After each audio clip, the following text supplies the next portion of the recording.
Jesus taught us to pray, "Thy kingdom come, thy will be done on earth as it is in heaven." To pray for God's kingdom to come in our midst, to pray for God's reign to be realized in our midst, is to pray for God's will to be done, to pray that God's dream might be realized in our lives and in our time. In my home parish, where I grew up in Buffalo, New York, there was a woman who lived in a house that caught fire in the 1940s. She was severely damaged, she was wounded, and she spent a long time in hospitals recovering. The net result of her time in the hospital and of what happened to her because of the fire was that both of her legs had to be amputated. Her priest went and visited with her and spent time with her and helped her talk about it to work her way through all of the struggle that would entail. She was so upset that at one point she was just ready to give up.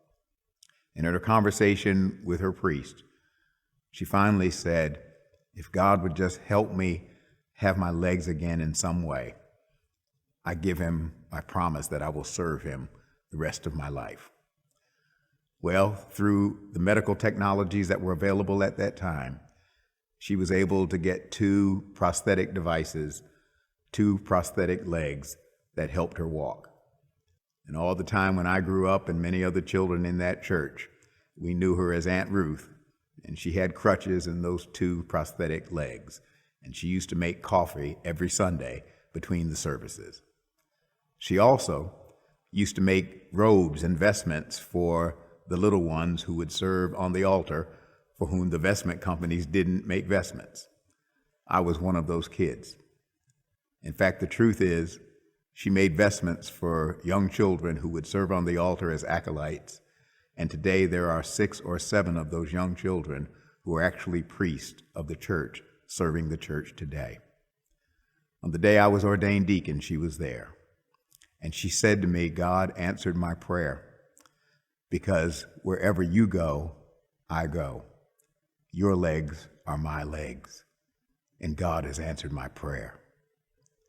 Thy kingdom come, thy will be done on earth as it is in heaven."